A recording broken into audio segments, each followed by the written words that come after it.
pagi atau siang atau sore semuanya. Perkenalkan sebelumnya nama aku Rufi Alifian dari angkatan 2018. Dan di sini aku bakal mencoba untuk menjelaskan tentang anatomi dari khususnya miologi, yaitu ilmu otot yang biasanya diajarkan di modul 1.3. Jadi kita langsung aja. Sebelum dimulai ini, ada baiknya dari kalian untuk bisa memahami beberapa hal berdasar dulu.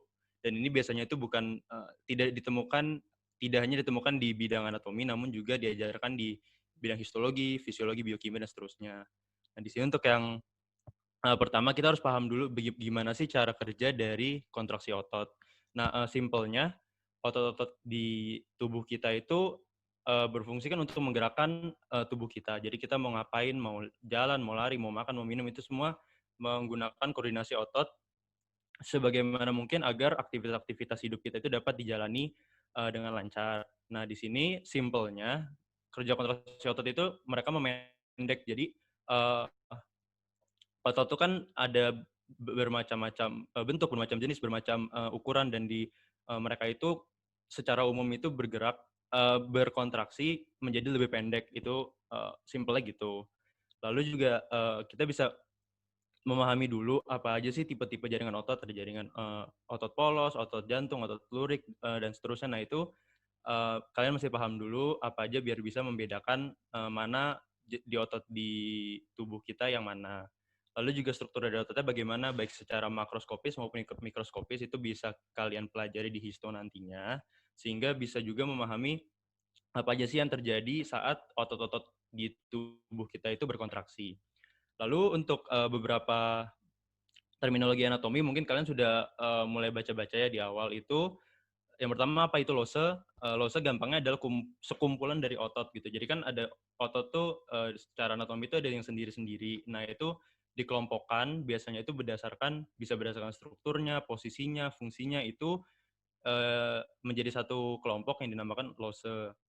Lalu otot-otot itu tuh terbungkus oleh yang namanya fascia. Fascia itu kayak lapisan gitu.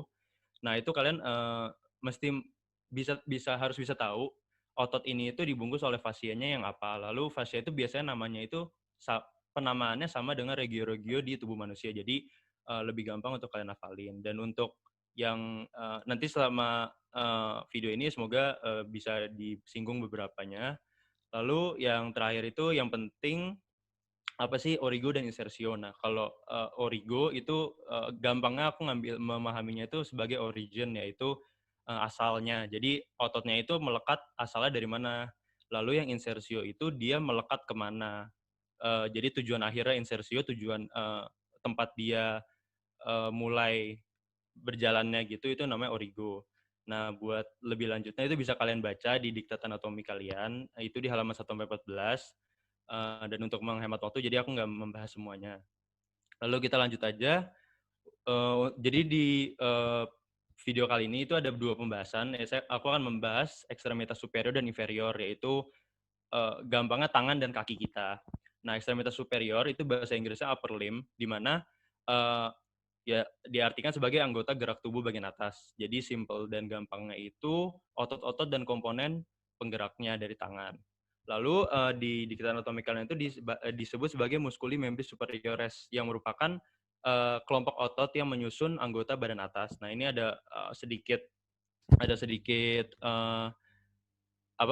pengartian yang bikin simple. Musculi itu muscle, membrum atau limb, dan superior berarti ya superior di atas. Nah, ini dibagi jadi 6 kelompok otot yang lebih kecil. Nah, disebutnya sesuai dengan region. Jadi ada kelompok ototnya itu ada otot-otot yang menghubungkan antara ekstremitas superior dengan apa ya namanya itu vertebra kalian. Lalu ada yang menghubungkan ekstremitas superior dengan toraks. Lalu ada otot-otot di bahu, otot-otot tangan, lengan atas, lengan bawah, dan yang terakhir itu otot-otot tangan kita, jari, dan seterusnya. Oke, ini ada beberapa bagian dari ekstremitas superior. Ini itu secara superficial, ada regio-regionya. Di sini kan yang pertama itu bahu atau deltoid, ini nomor 1, kan paling gampang. Bahu kalian itu kalau secara anatomis, secara Latin disebutnya sebagai regio deltoid. Lalu Ini nomor 5 di sini itu ketiak kalian, itu aksila. Nomor 6 lengan atas itu brachium. Ini biasanya yang kita bahas tuh yang ini aja. Ada lengan bawah itu nomor 10 dan 11 di sini. Ini 10 dari depan, 11 dari belakang itu regio antebrachium. Sikut kalian regio olecranon, tangan itu regio manus, jari-jari itu disebut digit, dan telapak tangan itu palmar, telapak tangan kita. Ini nanti bisa dibaca lebih lanjut. Lalu yang pertama, kelompok otot pertama dari ekstremitas superior adalah otot-otot yang menghubungkan antara ekstremitas superior dengan kolumna vertebra kalian. Nah, di sini antara membrum superior dan kolumna vertebra atau vertebral column. Nah, sebelum aku lanjut di sini sebenarnya inti dari otot-otot kelompok ini adalah mereka mainly menggerakkan scapula. Jadi kalau kalian udah belajar osteologi, scapula di sini itu kan nanti berhubungan memiliki artikulasio atau persendian dengan bahu kalian ya. Di bahu kalian kan di sini nanti dilanjutkan oleh humerus, lalu ada radius dan ulna. Nah, eh, di otot-otot di kelompok ini itu mereka mainly menggerakkan scapula. Jadi nanti kalau mereka kontraksi ada yang membuat scapulanya itu elevasi. Jadi kalau elevasi itu kayak kita ngangkat bahu kita, atau depresi kita menurunkan. Lalu untuk ada protraksi dan retraksi itu kayak menggerakkan ke depan. Menggerakkan ke depan itu protraksi seperti ini. Kayak kalau kalian menggigil, atau retraksi kayak kalian lagi stretching ke belakang.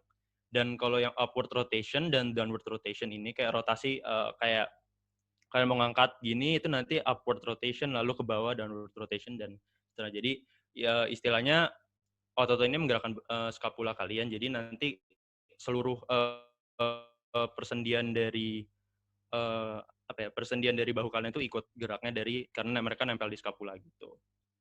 Oke, yang pertama itu ada ini musculus trapezius. Ini aku singkat ya, M titik atau artinya musculus. Itu dinamakan trapezius karena dia bentuknya itu kayak trapezium atau layang-layang. Jadi gambarannya ini dipotong setengah kurang lebih, jadi di sini dan di sini. Nah, jadi kalau misalkan dia secara keseluruhan itu dia ya gambarnya kayak layang-layang gitu. Jadi ini ke sini, ini kayak gini, layang-layang gitu. Nah, dia itu origonya sepanjang tengah linea mediana dari tubuh kita. Jadi di sini origo itu kan tempat asal tadi yang aku bilang. Jadi dia nempel pertamanya tuh dia sumbernya dari mana, lalu dia bergerak ke bagian tubuh kita yang apa. Nah, origonya itu ada os occipital. Occipital itu salah satu bagian tulang dari kranium kita atau kepala kita. Itu di ubun-ubun kita, kurang lebih di atas leher di sini. Itu dia nempel di situ, dan di processus spinosus vertebra baik dari C7 sampai T12. Jadi di sini sepanjang processus spinosus dari vertebra itu dia nempel. Baik sisi kanan maupun kiri itu mereka nempel satu di tengah. Dan untuk insersionya itu dibagi berdasarkan mereka itu dari pembagian ototnya. Jadi di sini ini aku ada kotakin 3, itu musculus trapezius itu dibagi menjadi 3 pars, 3 bagian, atau bahasa latinnya 3 pars. Itu yang pertama paling atas itu ada pars descendens, yang di tengah itu pars longitudinal kalau nggak salah atau transversa, dan yang bawahnya itu yang paling bawah ada pars ascendens. Nah, namanya kenapa kayak gitu? Itu berdasarkan dari arah jalannya serabut-serabut otot. Jadi kalau misalkan kalian ngelihat ini, kan ada serabut ototnya nih. Ini serabut ototnya yang naik. Nah, dia itu gara-gara dia naik, jadi disebutnya sebagai pars ascendens. Kalau yang di sini dia jalannya lurus, jadi longitudinal atau transversa. Dan yang di sini dia bergeraknya ke bawah, jadi pars descendens. Nah, insertionnya itu karena dia ototnya itu besar, maka dia juga melekatnya itu memerlukan daerah yang banyak di tulang-tulang kita. Jadi di sini insersionya itu bagian satu itu adalah pars descendens. Dia menempel di sepertiga dari bagian clavikula, bagian posterior itu bagian belakang, dan lateral. Jadi kalau lateral itu lebih menjauhi tubuh gitu. Jadi istilahnya mereka nempel di permukaan clavikula bagian belakang, sepertiga paling menjauhi dari tubuh kita. Kalau yang bagian 2 dan bagian 3 itu merupakan bagian dari ini pars transversalnya atau pars longitudinal trapezius. Itu yang pertama bagian 2 itu dia nempel di puncak acromion. Kalau acromion itu merupakan bagian dari os scapula dan dia itu adalah salah satu adalah eee, puncak atau titik tertinggi dari bahu bahu seseorang gitu. Jadi itu biasa digunakan sebagai apa ya, sebagai patokan dari apabila kita ingin melakukan pemeriksaan fisik gitu. Nah, eee, setengah bagian paling atas dari yang di tengah ini itu nempel di puncak acromion. Sedangkan setengahnya yang bagian bawahnya itu dia menempel di ini fascia superior spina scapula. Jadi fascius itu permukaan, lalu superior itu kan di atasnya dan spina scapula itu adalah kalau kalian nanti lihat bagian anatomi dari scapula itu dia kayak ada apa ya, kayak nonjolan kalau kalian meraba punggung kalian itu bakal kerasa itu spina scapula. Nah, di situ, di sepanjang permukaan ini dia nempel. Wait, di sini nih. Ini sekitar sini dia nempel insersionya. Nah, itu di bagian superiornya, jadi di bagian atasnya. Nah, ini kalau di sini juga ada, kalau yang sebelah kiri itu sekitar di sini nih. Terus yang bagian terakhir, bagian 4 itu yang pars ascendens, sorry. Itu dia nempel di trigonum spina scapulae. Nah, jadi dia nempelnya di sini.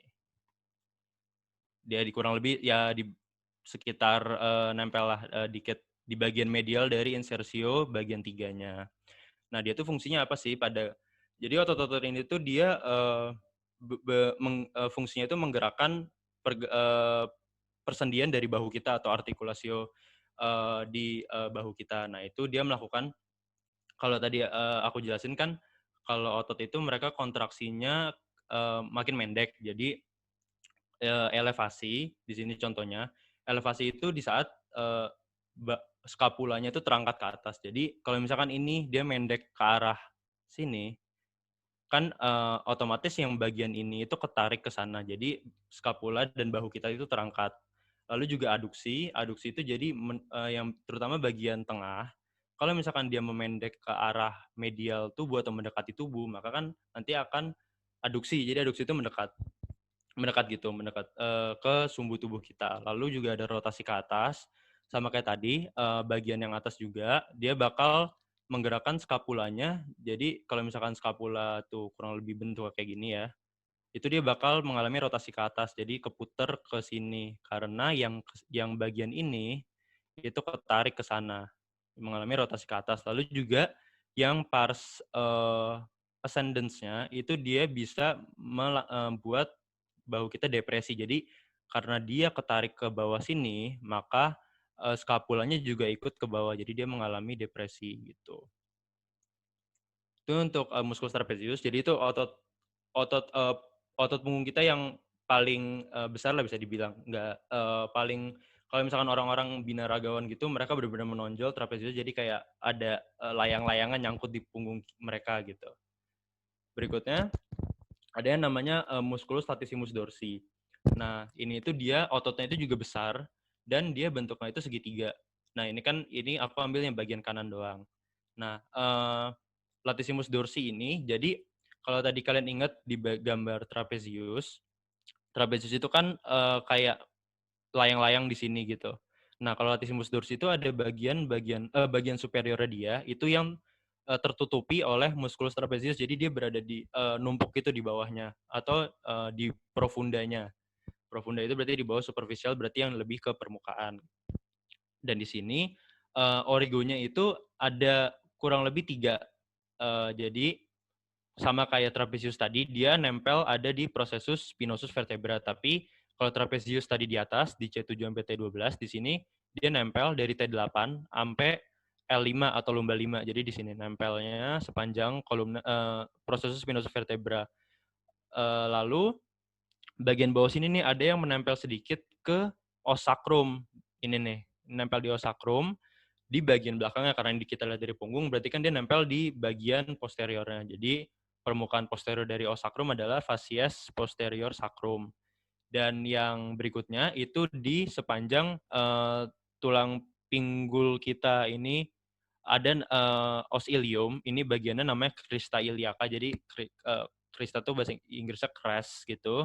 Itu kalau kalian raba pinggang atau pinggul kalau nggak salah pinggul kalian, itu bakal kerasa. Nah, itu tempat dia melekat origo dari latissimus dorsi melekat. Lalu untuk insertionnya sendiri, ini menarik karena dia itu kalau kalian lihat dari belakang ini dia jalannya itu dari belakang, persis dari sini.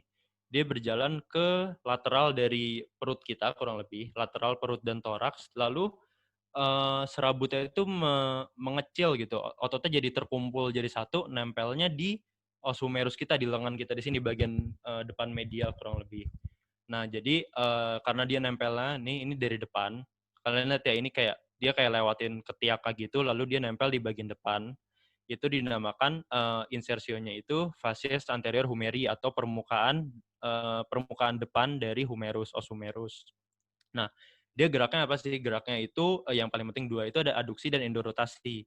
Kalau aduksi itu dari lengan kita. Jadi kalau misalnya lengan kalian kayak lencang kanan gitu, kayak posisinya di gambar ini, kalau dia kontraksi berarti kan dia mendek ke arah sini. Nah, karena dia mendek, jadi tangan kalian tuh ketarik mendekati sumbu tubuh. Itu yang dinamakan aduksi. Sedangkan kalau endorotasi, kalau misalkan posisinya kayak gini, posisinya tangan kalian itu berada di sejajar dengan di kanan kiri badan kalian, itu dia bisa endorotasi karena di bagian permukaan depannya itu kan ketarik, dia kontraksi ketariknya itu ke belakang dan ke dalam. Jadi tangan kalian tuh muter. Nah, itu dia membantu gerakan dari endorotasi. Oh, di sini aku juga nekenin. Jadi sebuah gerakan dari ekstremitas kita itu nggak sesimpel cuman satu atau dua otot doang yang bekerja. Jadi itu jadi ada banyak otot yang mereka itu saling bekerja sinergis untuk menggerakkan sesuai dengan keinginan kita gimana, dan juga menyesuaikan berapa kekuatan yang ingin kita ingin kita berikan untuk melakukan gerakan itu. Jadi kalian bisa nulis, kalian bisa ngambil buku dari lemari, itu kan gerakan, bisa dibilang gerakan halus yang membutuhkan stabilitas dan lain-lain. Nah, itu memerlukan juga koordinasi dan kerjasama dari beberapa otot yang bisa membantu melakukan gerakan. Jadi kalau di sini aku bilang latissimus dorsi itu melakukan aduksi, ya bukan dia doang yang melakukan aduksi, tapi latissimus dorsi ini dibantu oleh otot-otot lain yang mampu untuk melakukan aduksi dari lengan manusia. Sama halnya dengan endorotasi dan juga nanti ke depannya. Dan sebelumnya ini aku bahas itu, jadi gerakan itu dibantu oleh banyak otot, jadi nggak cuma satu dua doang. Oke, kita coba lanjut. Berikutnya ada musculus rhomboideus major et minor. Et itu dan, jadi rhomboideus major dan musculus rhomboideus minor. Nah, di sini aku udah kotakin gambarnya. Kalau pengertiannya, rhomboid itu bentuknya artinya jajar genjang. Dan kuncinya di sini, ini aku sering kebalik. Kalau minor, rhomboid minor itu dia posisinya itu malah lebih kranial daripada mayor. Jadi minor itu di atasnya mayor. Nah, ini yang mesti kalian hati-hati nanti pas ujian ataupun pas IDEN, itu biasa sering ditunjuk, dan ini aku juga sering salah dulu. Kalau rhomboid mayor itu, kenapa sih namanya mayor minor, itu bukan gara-gara posisinya, tapi karena mereka itu lebih besar yang mayor daripada yang minor. Jadi pembagiannya tuh kalau yang minor tuh kayak cuman segini doang. Kalau yang mayor tuh ya sisanya gini. Nah, itu yang membedakan antara mayor dan minor. Lalu untuk origonya sendiri, dari rhomboideus mayor ini, dia nempel karena dia lebih di bawah posisinya. Dia nempelnya itu di processus spinosus vertebra. Processus spinosus vertebra itu kalau kalian rasakan punggung kalian, atau ini kalian lihat gambar, ini kan ada tonjolan-tonjolan. Nah, ini itu merupakan processus spinosus atau tonjolan spina dari vertebra. Nah, ini penting juga buat kalian bisa menentukan segmen berapa dari saat melakukan pemeriksaan fisik, karena itu yang ya membantu banget buat jadi patokan kita buat nentuin, oh ini misalkan cedera, atau kalian lagi mendengarkan suara paru itu di level vertebra berapa, kalian mendengar adanya gangguan atau seterusnya. Itu penting banget.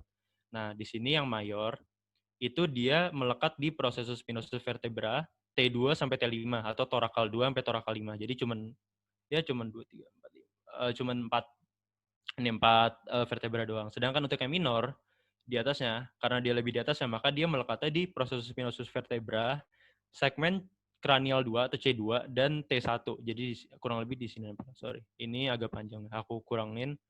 Jadi dia sekitar di sini nempelnya minor, sedangkan yang mayor itu bawahnya yang di sini. Nah, buat insersinya sendiri itu juga beda. Meskipun mereka sama-sama menempel melekatnya itu di skapula, tapi karena yang posisi satu lebih tinggi daripada yang lainnya, buat yang rhomboideus mayor di sini kalau misalkan kalian lihat, rhomboideus mayor itu insersinya adalah margo medialis scapula. Jadi dia di sini. Margo itu apa ya? Margin. Kalau bahasa Inggrisnya margin, tepi medialis dari scapula. Jadi scapula kan ada tepi, ini ada margo yang medial, margo lateral. Kalau yang medial kan ya mid lebih tengah daripada lateral. Lateral tuh yang di menjauhi sumbu tubuh kita. Nah, yang insersio di sini itu insersio dari yang mayor itu di margo medialis scapula. Ini yang gampangnya.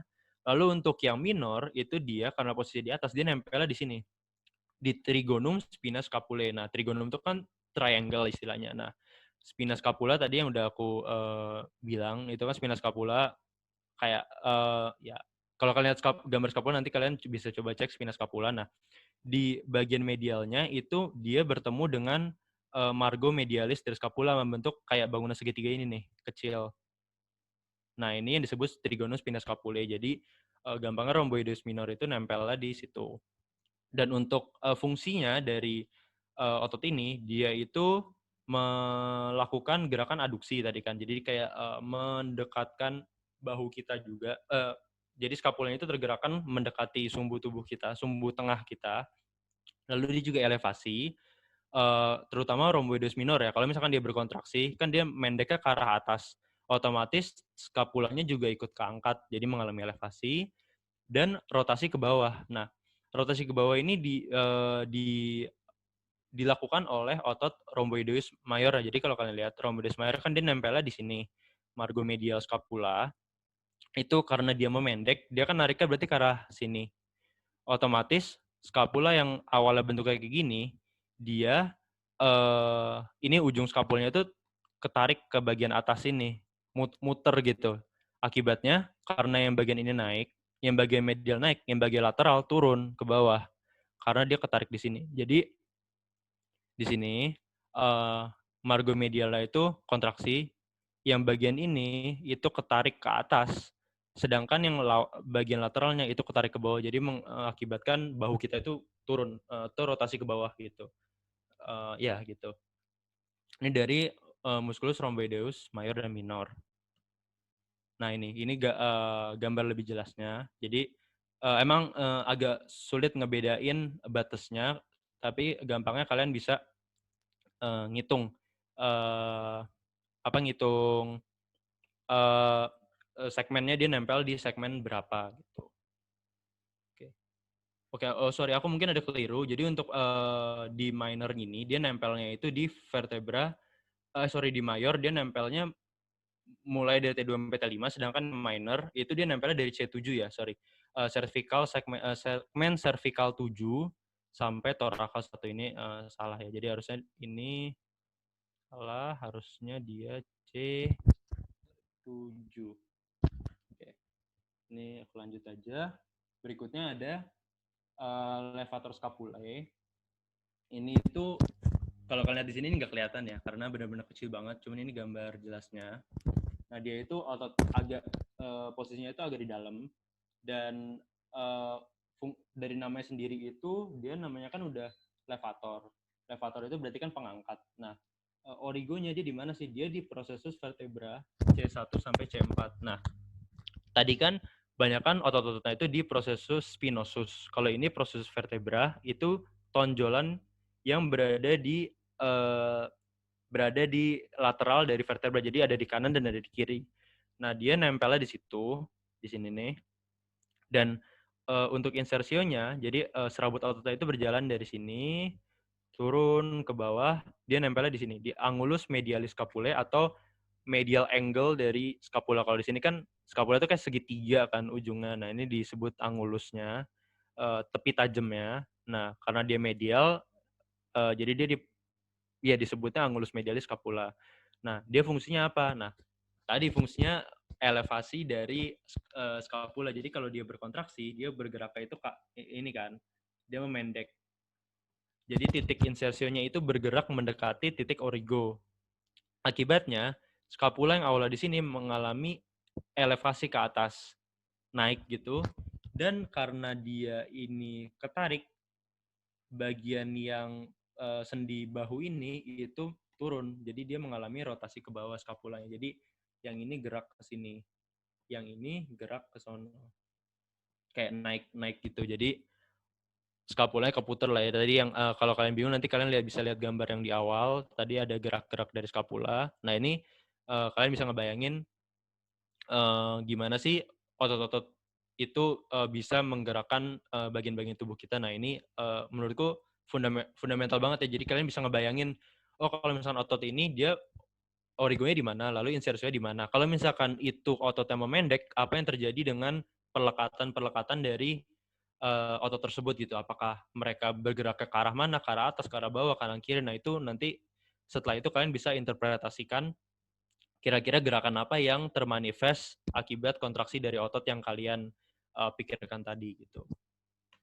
Kita lanjut aja. Ini yang kedua, kelompok dari otot yang menghubungkan antara upper limb atau membran superior dengan toraks kalian, dengan dada kalian. Nah ini ada kurang lebih ya ada 5 sampai 6 otot. Kayak lanjut aja. Yang pertama itu musculus pectoralis major, itu otot paling superficial di toraks kita. Otot dada kalian itu namanya pectoralis major. Bentuknya itu kayak kipas kan. Kalau kalian lihat ini ada pegangannya, lalu ini ada kipasnya, dan itu dia ada 3 bagian. 3 bagiannya berdasarkan apa? Berdasarkan origonya itu dia melekat kemana. Jadi di sini udah aku, oh ya by the way buat penjelasannya ini itu aku full ambil dari Diktat Anatomi dan juga gambar-gambar itu banyakkan dari buku Moore itu kalau kalian butuh referensi. Nah kalau dijelasinnya, di origo dari musculus pectoralis major yang pertama adalah di pars clavicula. Nah, kenapa nama pars clavicula? Karena dia nempel di otot clavicula, yaitu di sini. Nah, dia nempelnya itu kurang lebih di 2/3 bagian tengah dari clavicula. Jadi kan kalau clavicula dibagi 3, kan ada bagiannya begini. Nah, yang ini bagian lateral, ini bagian tengah, ini bagian medial. Nah, dia nempel di 2/3 bagian dari clavicula sebelah medial. Jadi ya kalian bisa bisa menentukan kenapa dia namanya kayak gitu. Lalu origo yang bagian kedua itu dinamakan pars sternocostalis. Kenapa? Karena dia nempel di sepanjang tulang sternum atau sternum dan costa. Di sini nih costanya. Nah, untuk yang sternum itu dia nempel di fascias anterior sternum atau permukaan anterior dari sternum kalian. Jadi di sini dia nempel sepanjang ini. Sepanjang sternum itu dia nempel di bagian depannya. Lalu dia juga nempel di cartilago costa 1 sampai 6. Jadi ini kan ketutup ya. Tapi tendo-tendo dari otot ini tuh nggak cuma nempel di sternum doang, cuman bagian profundanya dia juga nempel di costa. Nah, dia nempel itu kurang lebih di sininya nih kalau dibuka nih. Ini dia nempel di sininya juga. Ini di costa 1 sampai costa 6. Nah, di sini nih. Di sini kurang lebih. Nah, untuk yang terakhir itu pars abdominalis. Dia itu nempel jadi pars abdominalis itu kurang lebih di sini. Itu dia nempel di otot abdomen kita atau musculus oblique extra abdominalis. Nah, itu apa sih namanya aponeurosis? Aponeurosis itu adalah sebuah pelebaran tendon. Jadi tendo dari otot pectoralis major itu melebar dan kayak langsung diffuse gitu membentuk jaringan-jaringan dengan otot-otot yang ada di abdomen gitu. Jadi sehingga menghasilkan struktur yang kuat lah istilahnya, yang juga membantu untuk menstabilkan posisi kedudukan dari otot-otot ini gitu. Dan untuk insertion sendiri, ini semua serabutnya itu kayak saling, kalau kalian lihat yang ini itu kayak muter-muter gitu, twisted gitu. Nah, itu dia nempelnya di satu lokasi, yaitu di permukaan lateral dari humerus. Ini kan humerus, ini permukaan lateralnya. Jadi di sini atau fascies lateralis humerus. Lebih tepatnya itu di bawahnya caput humeri atau di bawahnya kepala humerus. Kalau kalian lihat ini tulangnya kan ini caput humeri. Nah, dia itu nempel di sini nih. Kurang lebih di bawahnya caput humerus, di bagian lateralnya di sini. Gitu. Jadi namanya dia insersionya ada di fascias lateralis humerus. Fungsinya apa sih? Ya fungsinya tentu aja banyak karena itu otot dada kalian kan. Itu yang pertama bisa melakukan fleksi dari pergelangan bahu. Jadi kalau fleksi itu nekuk begini. Lalu endorotasi tadi, karena ini ototnya bergerak ke arah origo, berarti kan bergerak ke arah medial. Jadi dia narik permukaan lateral dari humerus untuk mendekati ke bagian tengah tubuh. Jadi endorotasi, tangan kalian tuh muter ke dalam. Lalu juga aduksi, jadi kalau tangan kalian terlentang begini, itu karena dia posisinya nempel di sini, kalau dia kontraksi dia bakal narik ke bawah gitu kan. Jadi begini, kalau dia memendek ketarik ke bawah, itu aduksi. Lalu juga ini endorotasi, ke tulis 2 kali gitu. Ini untuk otot pectoralis mayor. Lalu yang berikutnya itu ada pectoralis minor. Minor ya kalian bisa tahu lah gara-gara kecil banget dan dia posisinya itu di profundal dari pectoralis mayor atau di bawahnya lah, di dalamnya, ketutupan sama pectoralis mayor dia. Bentuknya segitiga gitu, tapi kelihatannya kayak tiga biji doang gitu. Origonya di mana? Origonya itu di facies anterior dari costa 3 sampai 5. Nah, ini artinya adalah permukaan anterior dari os costae atau tulang rusuk kita itu yang costa 3 sampai 5. Jadi ini 3, 4, 5. Dia nempel di sini. Dan untuk insersionya itu di bagian dari os scapula yang dinamakan processus coracoideus. Itu kayak bener-bener khas banget tonjolan, itu proses coracoideus. Nah, fungsinya dia apa? Geraknya pada sendi bahu itu dia bisa membantu untuk melakukan rotasi ke bawah dari scapula dan juga dia bisa membantu gerakan abduksi. Dan untuk gerak terhadap toraks, jadi kalau misalkan ini mendek kan mendeknya ke arah luar ya, ke arah luar, ke arah proses coracoideus di sini. Jadi kafum toraks kalian itu keangkat ngelebar gitu, ngelebar. Tapi karena dia nempel di 3 kosta doang, jadi dia cuma bisa istilahnya narik, ngebuka 3 kosta itu. Nah, tapi otot-otot ini itu bukan merupakan eh, otot-otot pernafasan utama. Jadi kalau kita inspirasi normal itu ada otot lain yang berfungsi untuk mempertahankan kita untuk bernafas. Jadi menggerakkan, melebarkan dan mengempiskan kafum toraks kita. Tapi kalau misalkan otot-otot ini itu mereka hanya membantu apabila kita melakukan inspirasi kuat atau kita mengambil nafas yang kita paksa gitu loh, yang kuat. Nah, itu mereka bakal ngebantu untuk merenggangkan kafum toraks sehingga paru-parunya itu bisa mengembang lebih besar lagi gitu. Jadi mereka bukan otot pernafasan inti. Berikutnya ada musculus subclavius. Jadi dari namanya, sub itu berarti artinya di bawah kan. Sub dan clavius itu ya dari dari tulang clavikula. Nah, ini ototnya kecil banget dan dia itu kejepit di antara clavikula. Oke. Udah dilanjutin aja ya. Oke. Baik, Kak, sudah bisa dimulai. Oke, sip. Oke, aku lanjutkan ke tadi mungkin terputus untuk subclavius ini atau musculus subclavius. Dia dinamakan subclavius karena dia posisinya itu berada di bawah dari tulang clavikula. Nah, dia tuh kecil banget dan itu dia kejepit di antara clavikula ini, otot clavikula, tulang clavikula dengan costa 1. Costa 1 itu di bawahnya sini. Nah, origonya itu dari costanya itu. Jadi nempelnya di sini atau di permukaan superior dari costa 1 dan insersionya itu dia nempel di bawah klavikulanya atau di facies inferior dari klavikula. Nah, di kalau kalian belajar osteologi itu ada tempat lebih khususnya lagi namanya kalau nggak salah sulcus musculis subclavii. Nah, itu kayak semacam rongga gitu yang tempat di insersio dari otot ini. Itu kelihatan di tulangnya.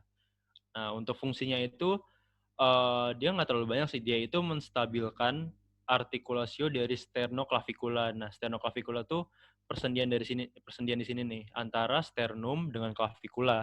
Jadi dia istilahnya biar perlekatan antara persendian antara clavicula dengan sternum itu stabil, jadi nggak goyang-goyang gitu.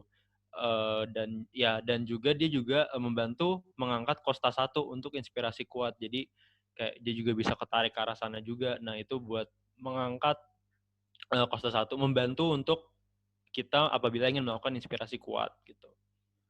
Berikutnya ada namanya musculus serratus anterior. Nah, ini tuh bentuknya kayak sisir pisang kalau aku boleh bilang.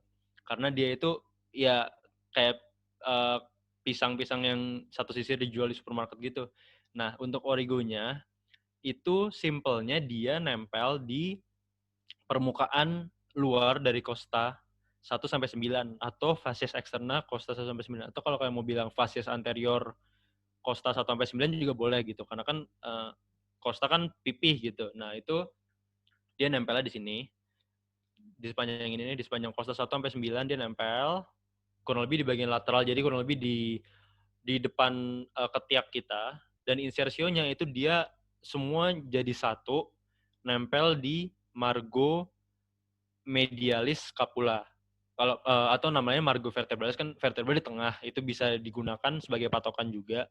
Atau namanya margo medialis scapula juga sama. Tadi kalau kalian scapula kan ada margin medial dan lateralnya. Kalau yang margo medial kan tadi contoh pelekatannya itu musculus rhomboideus major sama minor, itu kan dia nempel di situ. Nah, tapi otot yang tadi itu nempelnya di bagian belakangnya, sedangkan ini dia nempel di margo medialis scapulanya yang bagian anterior, bagian depan dari scapulanya gitu. Nah, dia fungsinya apa sih? Dia itu geraknya terhadap sendi bahu itu dia mengabduksi dan juga dia membantu untuk melakukan rotasi ke atas. Nah, khasnya sih kalau misalkan gini, kalian mau ada mobil mogok, kalian dorong pakai 2 tangan gini. Nah, otot-otot ini itu yang membantu tangan kalian tuh maju ke depan dengan cara dia skapulanya itu dia gerakin, jadi gerakin ke depan, ke makin ke depan, jadi geraknya begini, dan akibatnya jadi persendian ini juga maju, jadi membantu kita biar leluasa bisa tangannya seperti mendorong gitu. Nah, salah satu contoh ini klinisnya kayak gini kecoret. Jadi ini itu nama kondisinya wing scapula. Jadi kalau ini kan tangannya itu kayak ngedorong ke depan. Kalau yang bener tuh kayak gini, scapulanya tuh juga ikut ke arah kedorong ke lateral oleh karena serratus anterior. Tapi karena yang ini bagian kanan itu ada lesi atau apa nggak tahu. Jadi serratus anterior itu nggak bisa berkontraksi. Akibatnya scapulanya nggak kedorong ke lateral, nggak kedorong ke sana. Jadi tangannya ini tuh kalau mau abduksi ke depan gini, itu kayak ada yang tertahan gitu. Jadi mereka nggak bisa menggerakkan maksimal. Nah, ini salah satu khas dari serratus anterior itu. Nah, berikutnya kelompok yang ketiga, itu ada otot-otot bahu. Otot-otot bahu ini gampangnya itu mereka nempelnya di scapula semua. Lalu insersionya itu nempel di humerus semua. Nah, ini yang simpelnya gitu. Yang pertama itu ada musculus deltoideus atau yang tadi dia di regio deltoid atau regio bahu. Itu dia bentuknya segitiga dan dia itu besar dan tebal. Nah, bentuknya segitiga kan kalau yang di sini kan kayak segitiga gitu. Nah, origonya dia itu ada 3.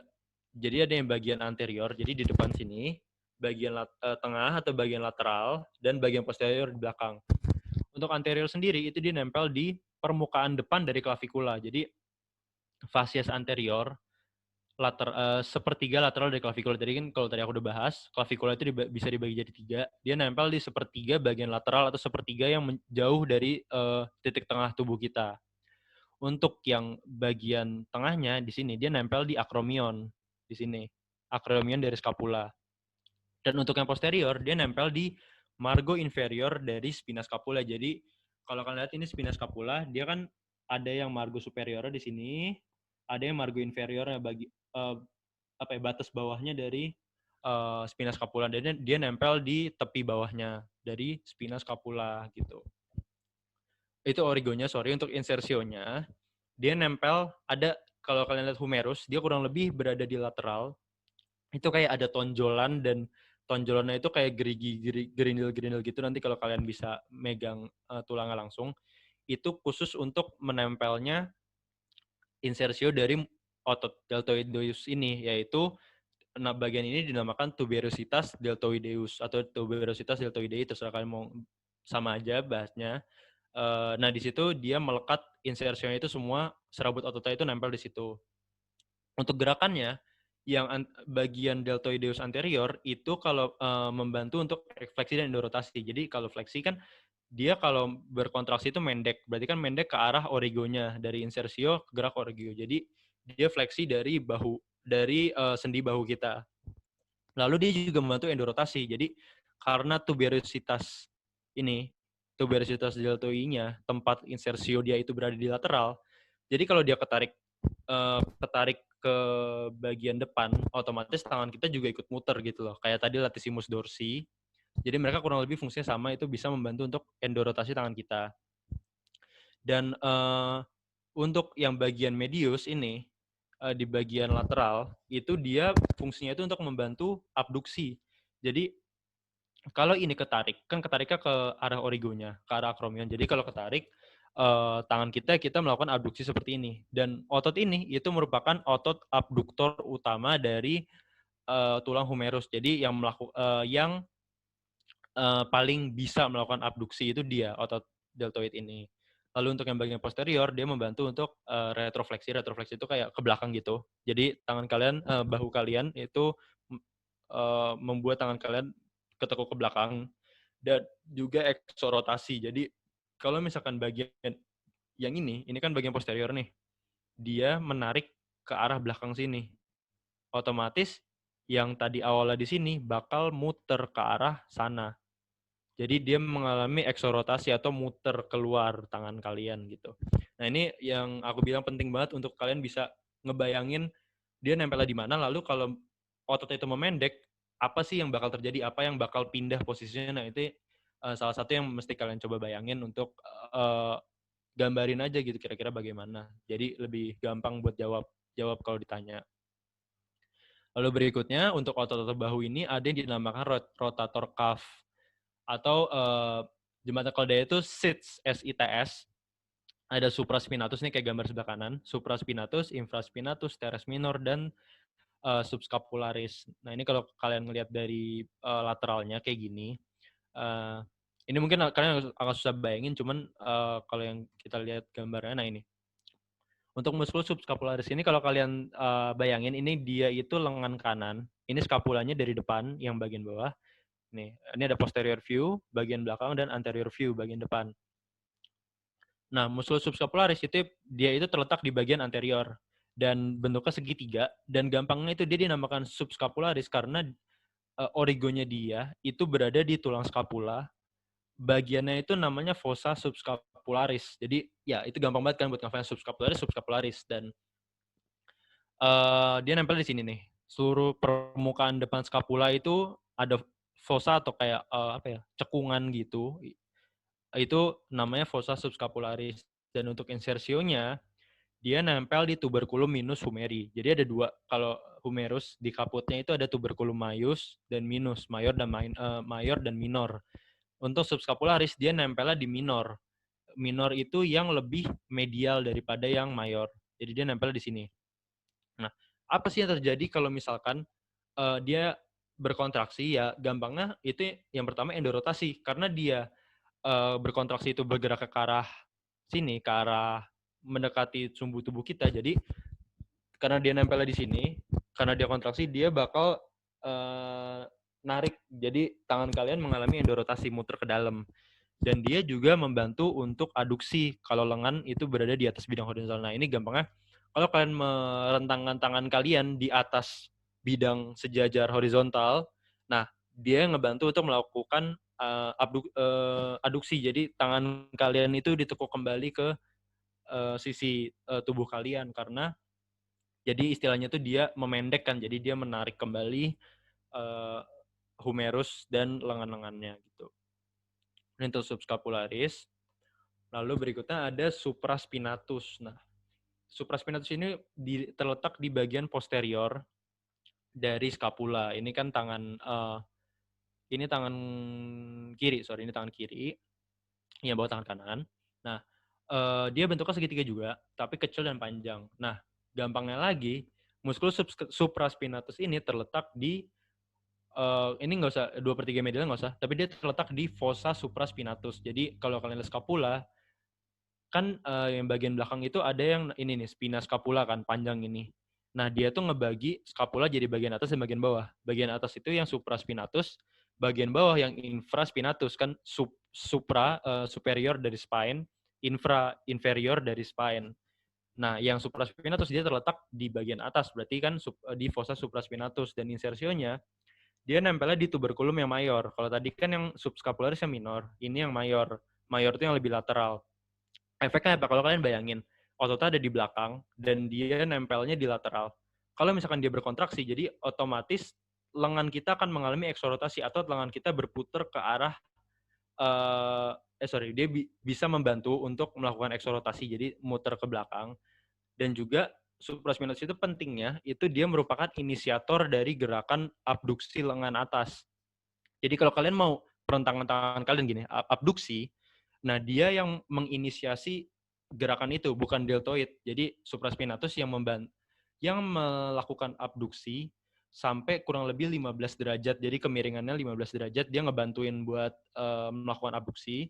Lalu sisanya kalau mau ngelanjut itu akan dilakukan oleh muskulus deltoid gitu. Jadi biasanya kalau ditanya siapa ya inisiator dari gerakan abduksi lengan itu supraspinatus, tapi kalau otot abduktor utama itu baru si deltoid gitu. Jadi itu hati-hati aja kalau kebalik. Berikutnya ada infraspinatus. Dia tadi kan supra di atas, ini infra berarti yang di bawah. Dia origonya di fossa infraspinatus, gampangnya gitu ngafalinnya. Kalau misalkan kalian di ujian nih, misalkan kalian ditanyain infraspinatus origonya di mana? Kalau kalian jawab fossa infraspinatus itu most likely kalian bakal dibenerin karena ya jawaban kalian nggak salah. Tapi kalau kalian mau lebih katam lagi ya 2/3 medialnya ya kalian mau hafalin boleh banget gitu. Cuman kadang kalau kalian jawab fossa infraspinatus biasanya udah dibenerin. Lalu untuk insersionya sama kayak supraspinatus tadi, dia nempel di tuberculum myosumeri. Gerakannya apa? Nah, ini kan dia nempel di sini nih. Dia nempel di sini. Kalau dia bergerak berkontraksi kan berarti kan ototnya bergerak memendek. Nah, karena ini dari belakang, maka nanti tangan bagian tuberculum majus ini kan bakal ketarik muter. Jadi tangan kalian tuh muter. Kalian dari belakang berarti dia muternya ke belakang. Jadi mengalami eksorotasi atau muternya keluar gitu. Nah, ini coba kalian bayangin aja gimana. Jadi intinya kalau misalkan lengan kalian ya tuberculum majusnya ketarik, jadi nanti kalau misalkan ini lengan kalian, ini dari depan nih, misalkan kalian lihat depan, dia nempelnya di sini. Kalau dia narik gini, berarti kan nanti muternya keluar. Jadi mengalami eksorotasi gitu. Itu untuk untuk infraspinatus. Lalu yang berikutnya ada teres minor. Dia panjang sama sempit dan dia berada di caudal musculus infraspinatus atau ya di bawahnya lah. Di bawahnya persis nih. Dan origonya itu dia bukan di fossa infraspinatus, tapi dia lebih ke margo lateral dari scapula. Jadi di sini sepanjang ini nih, pinggiran lateral dari scapula. Dan untuk insersionya, gampangnya kalian jawab tuberculum myosumeri juga nggak salah gitu, karena emang benar. Tapi lebih tepatnya dia di posterior dan lebih inferior dari tuberculum myosumeri, karena tuberculumnya itu kan nggak terlalu besar. Dia tuh sedikit menyinggung bagian dari tuberculum, cuman dia berada di bawahnya dan berada agak ke belakang gitu, jadi nggak terlalu pas di tuberculum myosumerinya. Gerakannya apa ya, sama kayak infraspinatus tadi, dia bisa dia membantu untuk melakukan eksorotasi lengan atas. Karena kan kalau kalian lihat arah serabutnya juga sama infraspinatus, jadi dia geraknya ke sini, ya otomatis yang bagian ini tuh ketarik ke sini, jadi muter eksorotasi gitu. Dan yang berikutnya ini ada teres mayor. Tadi kan minor tuh kayak lebih kecil, kalau yang mayor tuh lebih gede, tapi posisinya di bawah juga, lebih di bawahnya dari infraspinatus dan teres minor. Origonya dia di lebih ke angulus inferior dari scapula. Angulus tuh angle ya. Jadi di sininya nih. Angle dari scapula. Dia nempel di situ. Tapi di bagian posterior ya, karena ini kan berada di belakang kan. Ini penampakan belakang dari scapula dan humerus. Itu dia nempelnya di fascias ini fascias posterior ya maksudnya ya. fascias posterior, angulus inferior scapula. Tapi insersionya dia di bagian depan, di permukaan depan dari humerus. Oh, nggak ada. Oke, dia nempelnya di permukaan depan. Jadi kalau ngelihat, ini humerusnya nih. Ini humerusnya. Nah, dia di belakang, tapi dia serabutnya itu malah melaju ke bagian depan dari humerus nempelnya. Nah, dia nempelnya di permukaan anterior humerus, kurang lebih di bawahnya dari caput humeri. Nah, dia geraknya apa kalau gitu? Dia ngebantuin buat melakukan aduksi lengan atas. Jadi aduksi kalau lengan kalian terentang gini, dia bantu buat narik biar tangannya balik posisinya. Dan dia juga ngebantu untuk endorotasi. Jadi kalau kalian bayangin, permukaan depan, dia nempel di permukaan depan. Lalu dia narik, tapi nariknya nyilang ke belakang gini. Jadi kalau kalian lihat kalau kalian dia ibarat nempel di sini, terus dia nyilang ototnya ke belakang. Jadi lewatin ketiak kita, lalu nempel ke skapula. Jadi kan otomatis kalau ketarik gini mengalami endorotasi, jadi muternya ke dalam gitu. Itu nanti coba kalian bayangin lagi, aku juga susah jelasinnya gimana. Lalu berikutnya nih otot-otot lengan. Nah, di sini aku bakal fokusin ke otot-otot lengan atas dan bawah buat otot-otot yang tangan karena itu lumayan banyak dan jujur jarang ditanyain. Jadi kalian coba bisa baca sendiri aja. Nah, untuk yang otot-otot lengan itu gampang ingetnya nih. Ekstremitas superior, bagian depan, bagian anterior. Jadi kalau kalian lihat kalau kalian udah belajar terminologi kan pembagian bagian anterior posterior dari tubuh manusia kan ya bisa kalian bedain lah ya. Kalau bagian anterior itu dia selalu berfungsi otot-ototnya untuk melakukan gerakan fleksi. Sehingga losa anterior itu disebut dengan losa flexor. Sedangkan untuk yang ekstremitas bagian posterior itu lakukannya ekstensi. Jadi disebut losa extensor. Nah, ini yang mesti kalian ingat. Karena ini gampang banget buat ngebedainnya gitu. Jadi kalian nggak pusing. Nah, otot-otot lengan atas, kita lanjut aja. Ini yang pertama ada coracobrachialis. Nah, coracobrachialis itu dia namanya dari coraco dan brachialis. Coraco kalau kalian ingat di scapula ada yang namanya bagian processus coracoideus nih. Yang ini. Nah, origonya tuh di situ. Origonya di processus coracoideus dan insersionya di regio brachium. Lebih tepatnya di facies permukaan medial, permukaan tengah dari corpus humeri. Jadi humerus kan ada kaput, ada korpusnya badannya, nah dia di bagian medialnya. Jadi namanya coraco dan brachialis. Fungsinya apa? Ya tadi kan dia di anterior, jadi dia melakukan fleksi dari sendi bahu. Jadi tangan kalian bisa kayak gini. Dan untuk aduksi lengan atas, dia ngebantu untuk melakukan aduksi. Jadi kan di sini nih, kalau tangan kalian rentangan ke gini, dia kalau kontraksi kan mendek. Jadi nanti dia bakal bantu kita buat mengaduksi lengan kita apabila terangkat gitu. Lalu untuk berikutnya ada biceps brachii. Kenapa namanya biceps? Dua ya artinya, punya dua kaput. Nah, untuk dia ada dua, ada kaput breve dan longum. Breve itu pendek, longum itu panjang, long. Kalau yang breve, gampangnya dia tuh sama kayak coracobrachialis tadi, dia nempel di processus coracoideus di sini nih. Dia nempel di sini. Sedangkan yang caput longum, nanti kalian coba bisa buka di scapula ya, dia nempel di tuberculum, kayak ada tonjolan, supraglenoid di atas supraglenoid, bagian glenoid dari scapula. Kalau glenoid itu fossa glenoidalis itu merupakan tempat persendian di mana caput humeri itu nempel di situ. Jadi membentuk persendian artikulasio dari bahu. Nah, supraglenoid berarti dia kurang lebih posisinya di atasnya gitu. Jadi namanya tuberculum supraglenoidal scapula. Gampangnya ngafal gitu. Lalu insersionya dia membentuk tendonya jadi satu nih di sini. Dia nempelnya di tulang radius. Dinamakannya tuberositas radii atau tuberositas bicipitalis kalau nggak salah namanya. Nah, fungsinya apa ya? Dia buat melakukan fleksi dari lengan bawah kita. Jadi kalau mau kayak gini kan gerakannya fleksi nih, ini ditekuk ke depan, fleksi. Nah, yang melakukannya adalah biceps.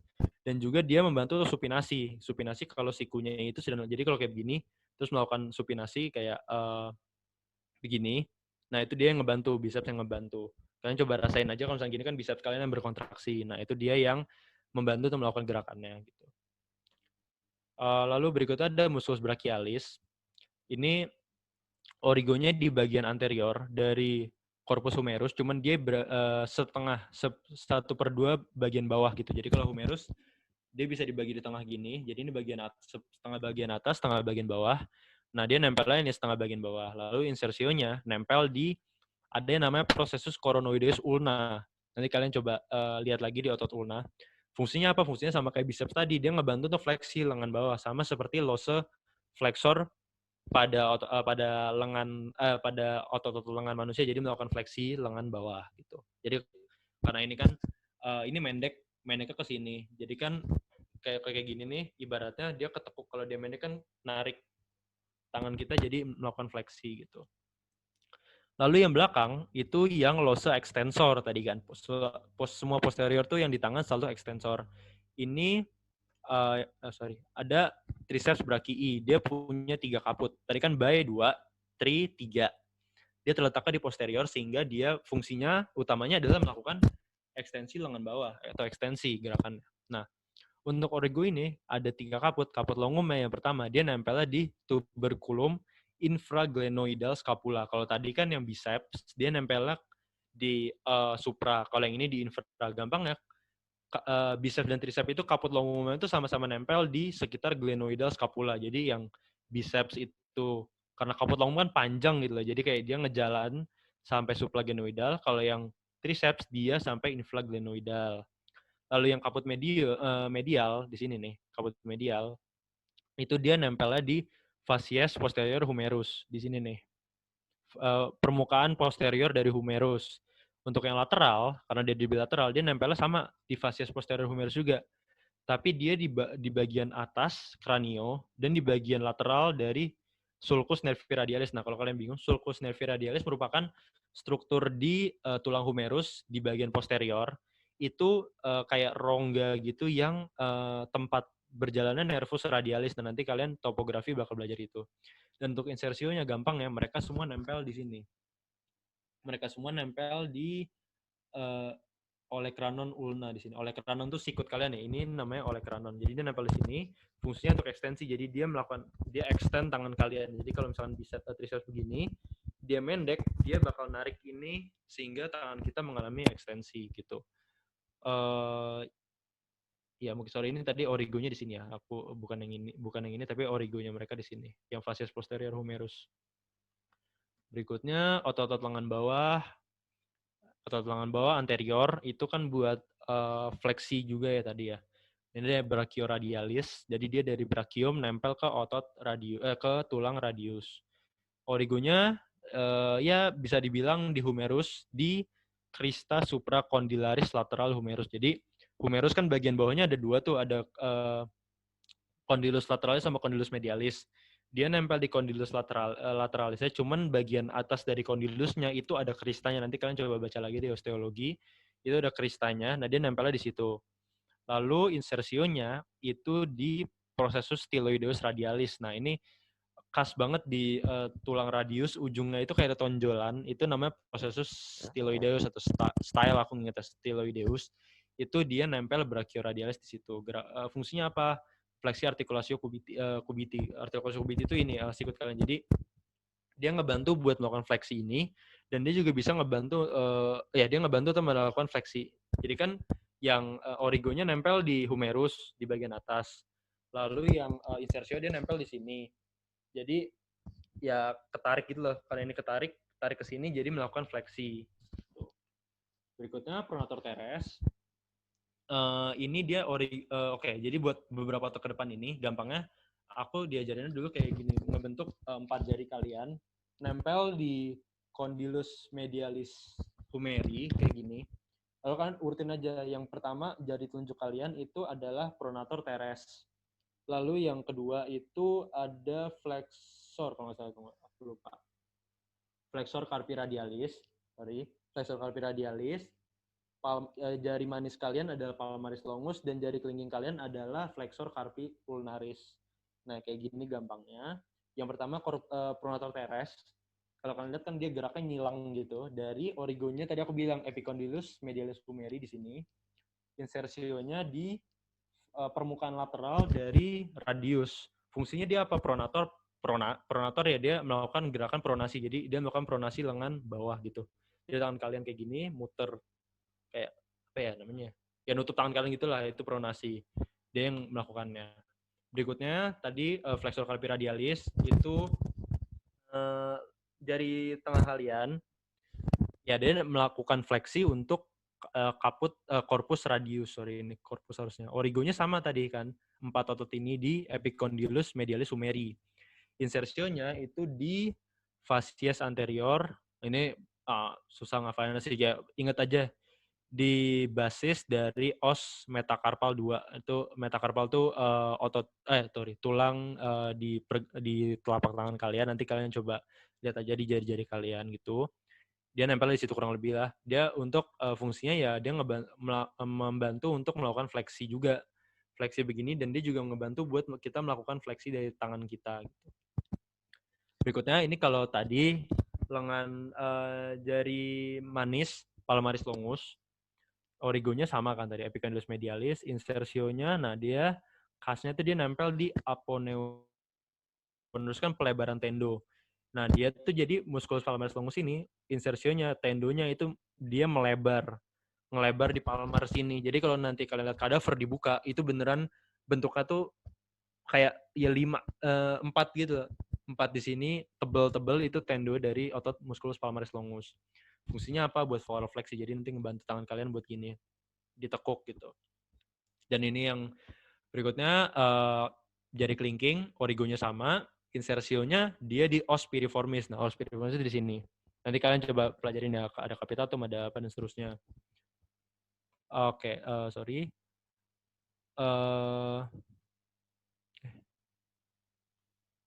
Ya ini geraknya itu ada untuk volar fleksi. Jadi kan tadi sama kayak tadi, volar fleksi seperti ini. Lalu ulnar fleksi. Jadi kayak kalau tangan kalian mau digerakin ke arah ulnar itu kan lebih ke medial kayak begini. Nah, itu dia yang melakukannya. Flexor carpi ulnaris. Jadi kalau kalian melakukan gerakan ini tapi kalian teraba di sini akan terasa adanya kontraksi otot. Nah, itu otot dari flexor carpi ulnaris gitu. Jadi kalau kalian penasaran kira-kira otot ini posisinya di mana, dia geraknya kayak gimana, kalian coba aja gerakin tangan kalian raba kira-kira otot mana yang mengalami kontraksi. Nah, itu gampang gitu. Lalu untuk berikutnya flexor digitalis superficial. Dia profunda dari otot stratum superficial tadi. Tadi yang otot aku sebutin tadi itu dia berada di paling depan di superficial. Sedangkan yang ini itu berada di bawahnya, di profundanya. Ini coba dibayangin aja ya. Nah, ini flexor digitalis superficial. Dia ada 2 kaput. Di yang pertama kaput humero-ulnar di sini nih. Ini kaput humero-ulnar. Dia nempelnya di epicondylus medialis humerus kayak otot yang tadi. Sedangkan yang kaput radial dia nempelnya gampangnya di permukaan dari corpus radius. Jadi fascies anterior corpus radii gitu. Dan untuk insersionya gampangnya dia nih kalau kalian lihat tendonya kan dia sampai jari-jari nih. Jari 1, jari 2, jari 3, jari 4 dan jari 5 gitu. Jadi dia insersinya di situ. Nah, kalau jempol kenapa sih nggak melekat ke jempol juga? Karena jempol atau polus ini dia ada otot tersendiri nanti. Yang abis ini kita bakal bahas. Nah, ini geraknya fleksi phalanx media pada sendi phalanx. Jadi kayak begini, kalau kalian mau menggenggam kayak gini. Nah, ini otot-otot yang ngebantunya, yang melakukannya itu flexor digitalis superficial. Dan dia juga ngebantu foral fleksi. Jadi dia ngebantu untuk melakukan gerakan seperti ini gitu. Oke, berikutnya flexor digitorum profundus.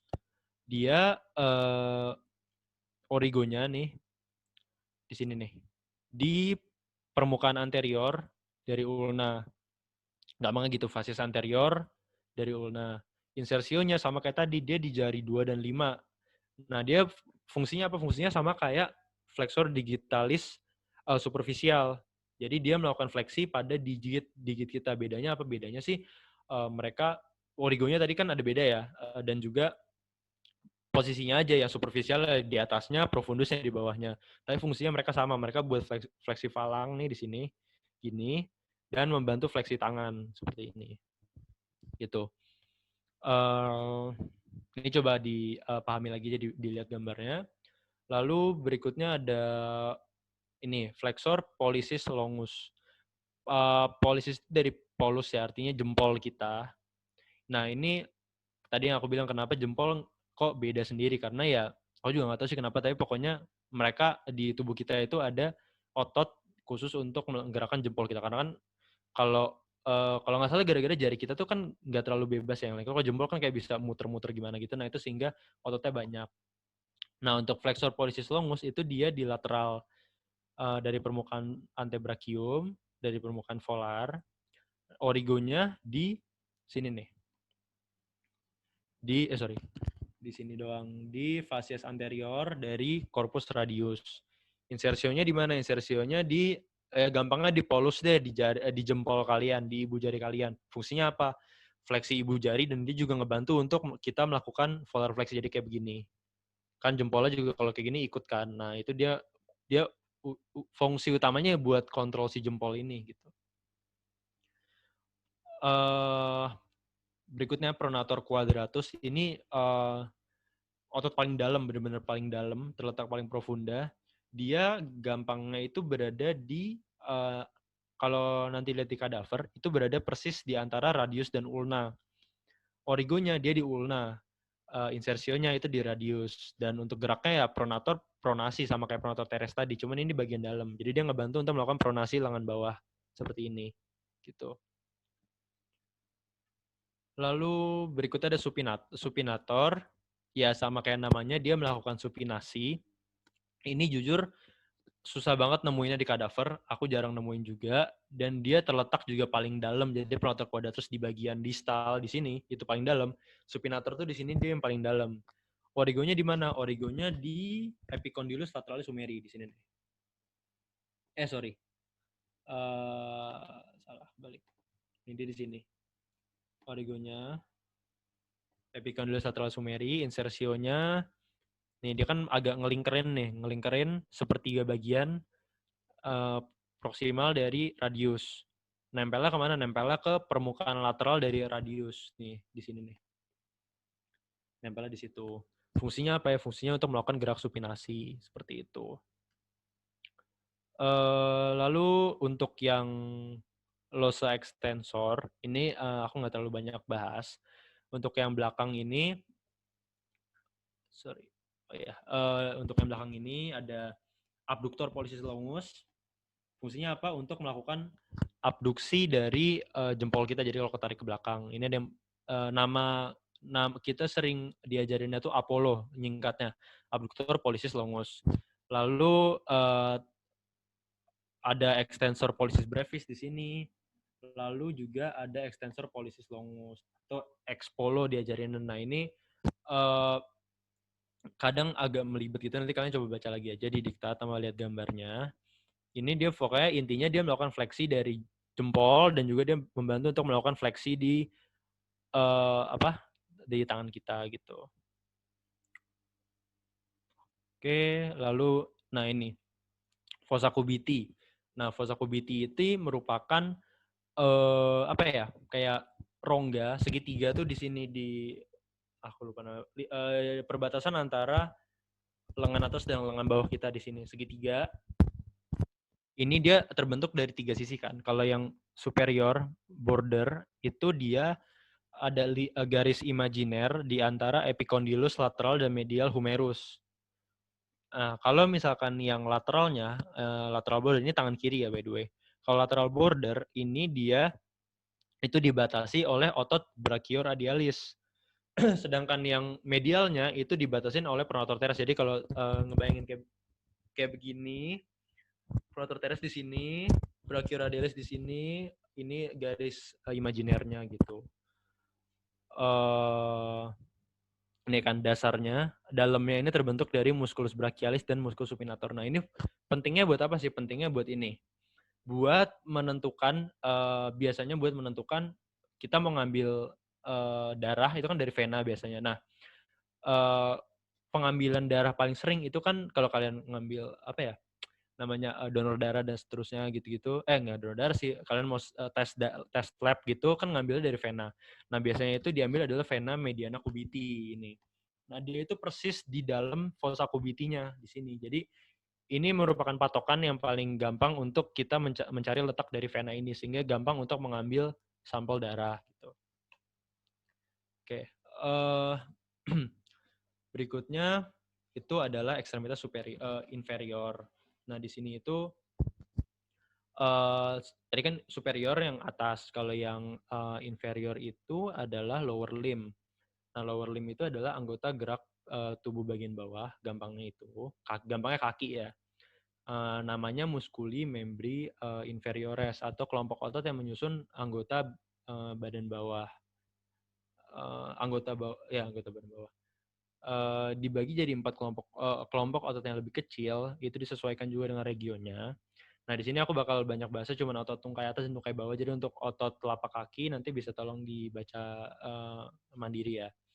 Oke, otot kaki. Nah, kalau tadi tangan kan bagian anterior tuh untuk melakukan fleksi dan bagian bagian posterior itu untuk melakukan ekstensi. Kalau kaki itu kebalik. Nah, ini kalian jangan ketukar ya. Kalau kaki itu kebalik tangan. Bagian anteriornya itu selalu melakukan gerakan ekstensi, sehingga disebut losa extensor. Sedangkan untuk yang bagian belakang, bagian posterior, itu selalu melakukan gerakan fleksi, sehingga disebut sebagai losa flexor. Nah, ini kan kalau kalian lihat ini ekstensi itu kayak meluruskan kaki, gampangnya meluruskan kaki. Sedangkan untuk fleksi itu untuk menekuk kaki kalian. Nah, ini tolong diingat-ingat baik-baik karena gampang. Ini menurutku yang bikin gampang kalian nanti kalau ditanya ngejawab atau ngejelasin kenapa apa fungsi dari otot tertentu, gerakannya gimana. Nah, ini penting banget. Oke, ini ada otot pangkal paha. Nah, ini nanti tolong dibaca di diktat lagi ya, aku nggak terlalu bahas banyak. Ini ada otot pectineus di sini, dia nempelnya itu di apa yang namanya proses pubicum ya. Pokoknya di os pubis dia nempelnya, origonya. Lalu insersionya itu di kurang lebih di apa ini namanya margo medial dari femur, atau dia kurang lebih posisinya di bawah trochanter minor. Itu dia fungsinya itu untuk ngebantu aduksi dari apa namanya kaki kita. Nah, ini tuh kecil banget jadi susah buat nyarinya. Terus ini ada otot-otot yang namanya psoas mayor, psoas minor, iliacus, dan iliopsoas. Nah, ini adalah otot-otot yang origonya itu mereka banyakkan di cavum abdomen, di dalam perut kita. Kalau yang psoas minor, psoas mayor itu di processus vertebralis lumbal 1 sampai 5, sepanjang itu dia nempel di sini.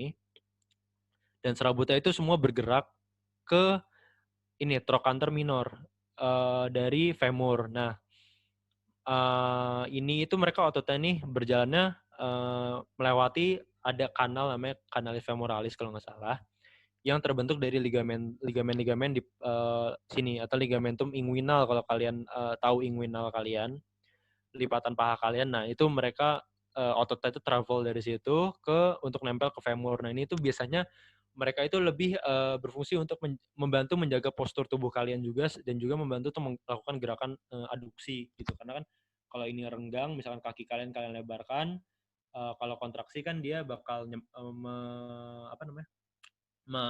memendek, jadi dia bakal ketarik ke dalam gitu. Nah, ini juga ada otot bokong atau otot paha, ada gluteus maximus. Ini otot paling gede, ada gluteus minimus, otot kecilnya. Mereka dan juga ini ada otot piriformis, dan ada obturator internus, obturator externus.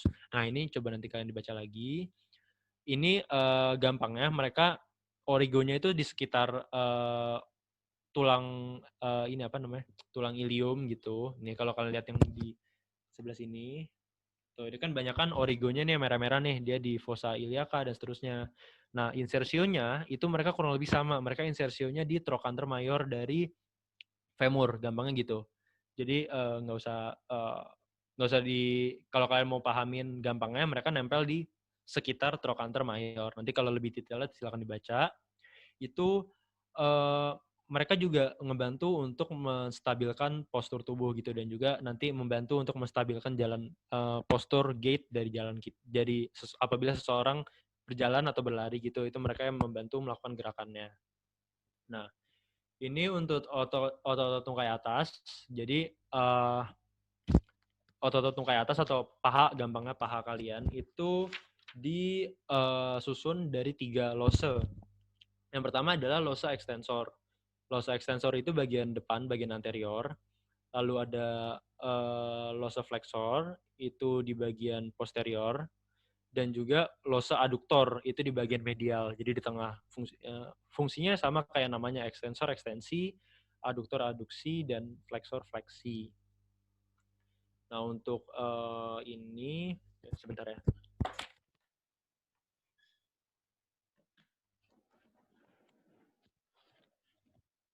Sorry, yang ini, yang pertama ada namanya musculus sartorius.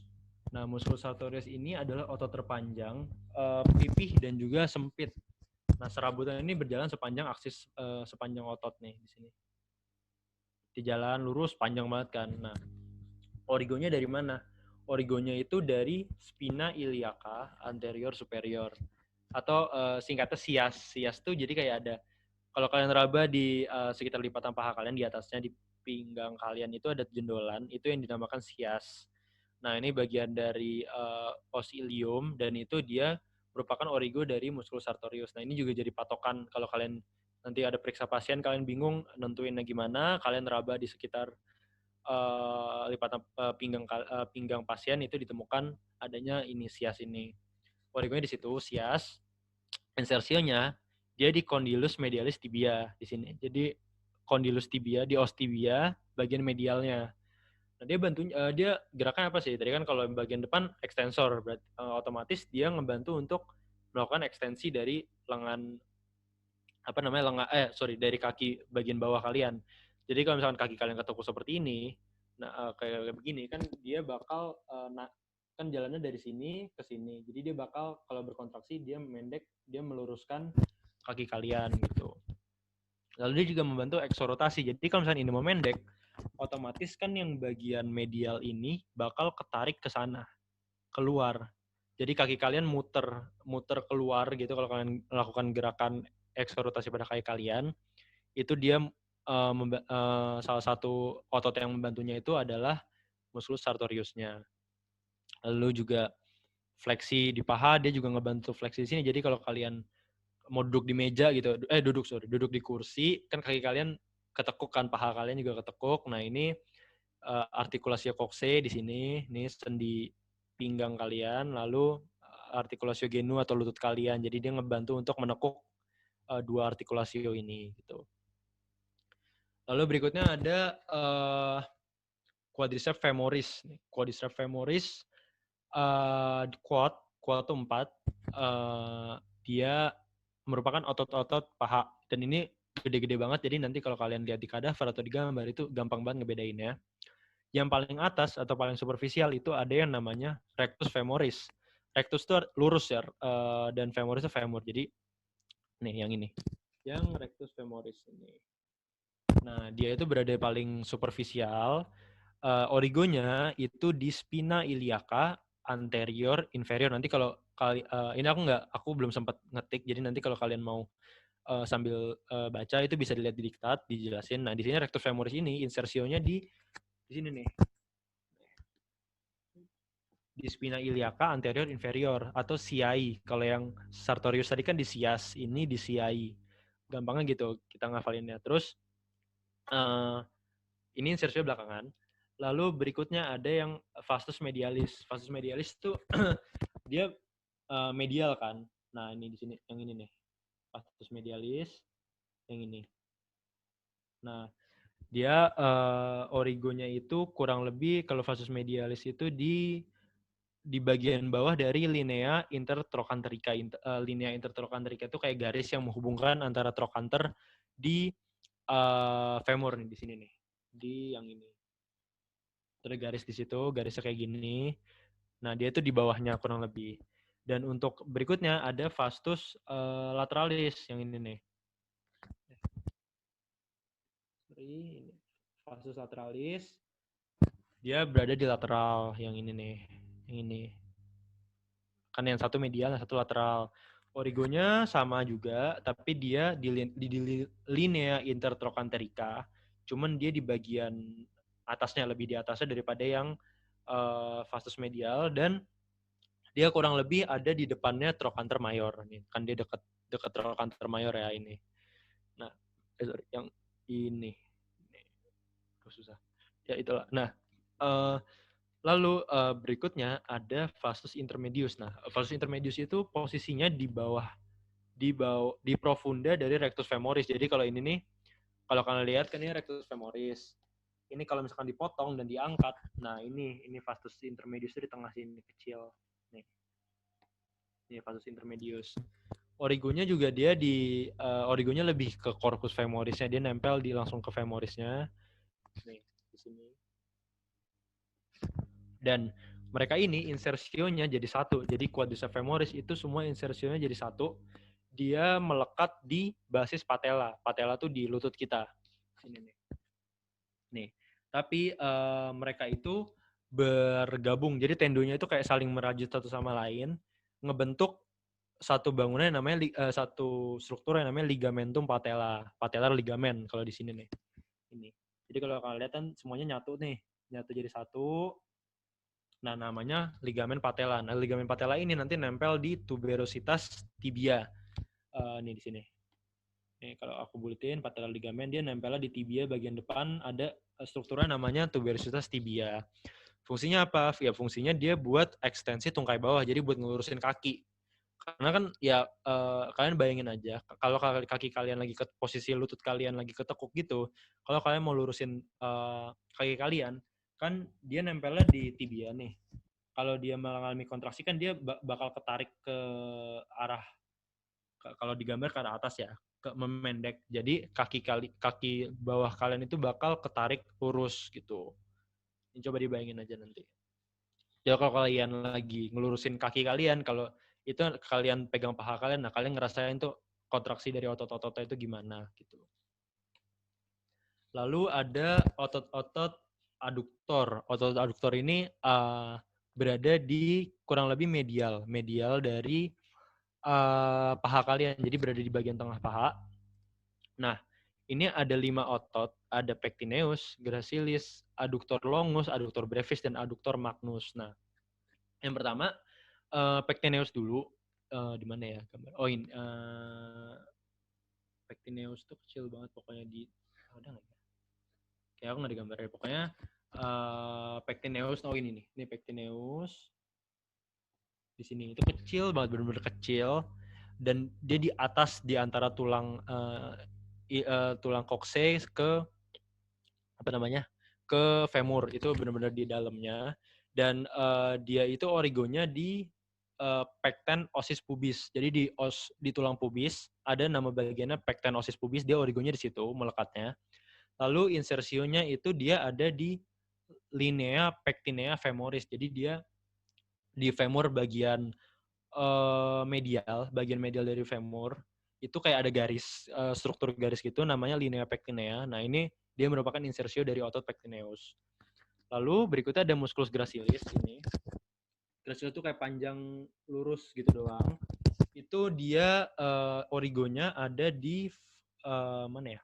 Namanya tuh di inferior ini, ramus inferior pubis, kurang lebih di situ. Lalu origonya dia di fascius medialis tibia, itu di bawahnya condylus medialis tibia, di sini nih, di bagian medial dari tibia. Lalu berikutnya ada adductor longus. Adductor longus namanya longus berarti lebih panjang ya. Itu dia origonya itu di fascius anterior dari pubis. Gampangnya gitu, fascius anterior dari os pubis. Insersionya dia ada di kalau nama struktur khusus femurnya itu ada labium medial dari linea aspera. Nah, nanti kalian coba cek ya. Nah, ini di sini linea aspera tuh kayak garis di femur gitu. Nah, dia berada di medialnya adductor longus ini, insersionya. Lalu ada adductor brevis. Adductor brevis itu lebih pendeknya lagi, yang ini nih. Kalau kalian bandingin posisinya dia kecil banget ya. Dia berada di lebih superficial dan lebih superior dari adductor longus. Origonya itu di ramus inferior pubis juga. Untuk insersionya dia juga sama di linea aspera dari femur juga. Dan yang terakhir itu adduktor magnus. Ini magnus artinya besar banget. Adduktor magnus itu dia origonya itu ada utamanya di os pubis sih, ramus inferior, os pubis, gampangnya gitu. Lalu insersionya dia di linea asperanya juga. Jadi manjang linea aspera sampai ke crista supracondylaris medial di sini. Jadi kan dia di linea aspera lurus sampai di sini itu di crista supracondylaris femur. Medialis crista supracondylaris medialis femur. Nah, fungsinya apa semua? Ya otot adduktor ya, fungsinya untuk aduksi dari kaki kita. Jadi kalau kalian lagi ngelebarin kaki, kalian mau ngerapetin kaki kalian, nah itu yang berfungsi adalah otot-otot ini, otot-otot adduktor. Lalu yang bagian belakang itu ada otot flexor. Sebentar. Oh ya. Lalu ada otot flexor. Ini tuh bagian posterior dari kaki kalian. Itu ada biceps femoris, ada semimembranosus dan semitendinosus. Nah, ini yang bisa femoris nih gambarnya. Ada caput longum sama caput brevis. Untuk yang caput longum itu dia origonya di tuber ischiadicum. Nih. Atau bahasa Inggrisnya ischial tuberosity di situ. Sedangkan untuk yang lalu untuk yang short head itu dia juga kurang lebih nempelnya sama. Short head itu yang caput brevis itu dia nempelnya di facies posterior dari os femur gitu. Insersionya mereka bakal nempel ke kurang lebih di tulang fibula. Dia nempel di situ di fibula itu di kaputnya, kaput fibulae atau di condylus lateralis dari tibia. Jadi ini kan ini kalau kalian lihat dia nempelnya di sini itu di kaput fibula dan juga dia ada bagian yang nempel di condylus lateral dari tibianya gitu. Lalu untuk otot-otot yang berikutnya itu ada semimembranosus dan semitendinosus. Untuk yang semimembranosus itu dia posisinya lebih medial. Yang ini. Lebih medial dan lebih profundal. Dan semimembranosus ini itu origonya di tuber ischiadicum juga, ischial tuberosity, dan dia insersionya di condylus medialis tibia. Nah, tendonya ini dia bergabung dengan tendo dari musculus gracilis dan musculus semitendinosus. 3 otot ini itu insersinya sama, yaitu di condylus medialis dari tibia, dan nama sebutannya itu adalah pes anserinus atau kaki angsa. Kenapa? Karena kalau nanti kalian lihat gambar, ada nggak ya? Tunggu. Ada gambar tendonya itu mereka ngebentuk di condylus medialis tibianya itu kayak ngebentuk kaki bebek, kaki angsa, jadi 3 gitu. Nah, itu mereka origonya nyatu, tendonya nyatu di situ. Jadi tendonya nyatu biasanya disebut sebagai pes anserinus. Ini untuk yang flexor, ya fungsinya untuk melakukan fleksi pada kaki kita, jadi nekuk kaki gitu. Nah, itu mereka yang berfungsi. Itu namanya juga otot hamstring kalau kalian istilah awamnya. Lalu di sini ada fossa poplitea. Fossa poplitea tuh kayak lipatan kaki kalian di belakang lutut. Itu biasanya fungsinya itu untuk mencari vena savena parvanya itu. Jadi kayak batasannya itu ada dibatasi oleh yang ini nomor 1 itu semimembranosus. Ini batas ininya itu semimembranosus, lalu yang kedua semitendinosus itu di sini, dan juga ada gastrocnemius nanti, dan yang di sini juga ada gastrocnemius, dan di sini ada biceps femoris. Nah, ini fossanya. Nah, di sini ada, nanti kalian belajar ada nervus tibialis, ada vena poplitea, arteri poplitea, vena savena parva, lalu juga ada nervus-nervus yang kecil-kecil. Nah, itu nanti kalian bakal belajar. Nah, ini penting untuk kalian tahu fossa poplitea, nanti kalau kurang jelas bisa dibaca lagi. Lalu otot-otot tungkai bawah atau kaki bawah, itu ada 3 sama kayak tadi, tapi yang sekarang tuh yang extensor anterior, yang flexor itu posterior, sedangkan yang ada satu lagi itu losa peronei atau losa lateral. Jadi dia ada di lateral dari kaki kita. Nah, untuk otot-otot extensor ini itu Ini aku nggak terlalu bahas banyak ya, aku sebutin aja. Ini ada tibialis anterior, bagi dia paling depan dan berada di lateral dari os tibia. Dia origonya itu di condylus lateralis tibia, dan insersionya itu dia apa ya namanya? Insersionya itu dia ada di fascies plantaris, jadi di telapak kaki kita dari os metatarsal. Jadi kalau di kaki itu ada banyak, ada os metatarsal, ada os calcaneus, cuneiform dan seterusnya. Nah, itu dia di yang cuneiformis, dan dia jadi di tendo insersionya itu di telapak kaki ya gampangnya. Lalu dia juga ada ini extensor hallucis longus. Hallucis itu buat jempol kaki kita, ibu jari kita. Ini warna ungu. Dia origonya juga kurang lebih sama sih, tapi lebih nempel ke fascies lateralis dari tibia. Lalu untuk berikutnya ada extensor digitorum longus. Ini untuk ekstensi dari melakukan ekstensi dari jari kaki 2 sampai 5. Ini origonya sama di condylus condylus lateralis tibia, dan insersinya di jari-jari. Nah, ini fungsinya banyak kan untuk dorsofleksi. Jadi kalau di kaki namanya dorsofleksi. Dorso itu dari dorsal, which is punggung kaki kita, dan fleksi. Jadi ini gerakannya kayak gini, dorsofleksi. Ini bagian depan. Sedangkan yang bagian belakang itu dia ada otot. Jadi ada 3 lapisan otot. Yang paling superficial itu ada gastrocnemius. Nah, gastrocnemius ini otot betis kalian, otot betis yang paling nonjol kalau kalian suka olahraga. Nah, ini yang nonjol itu ada gastrocnemius. Ini itu dia ada 2, ada yang kaput lateral dan kaput medial. Yang medial itu nempel origonya di condylus medialis, yang lateral ya di condylus lateralis dari femur.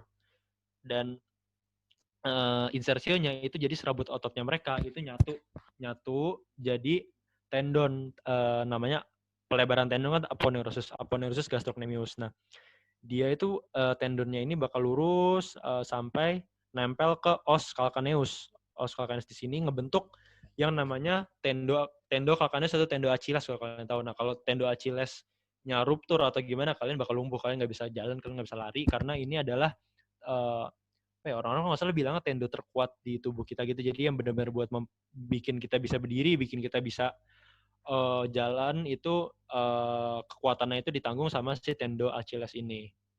Gitu. Lalu kalau gastrocnemius ini dipotong, di bagian profundanya itu ada musculus soleus.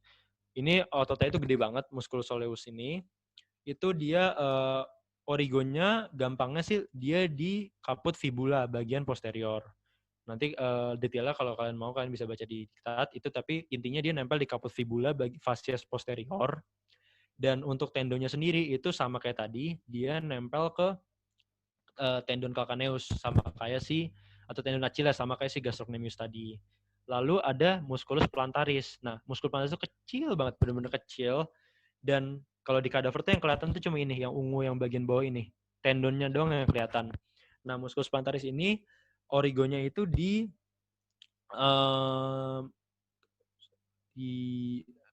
ada ligamentum aku lupa namanya pokoknya, ligamentum femur.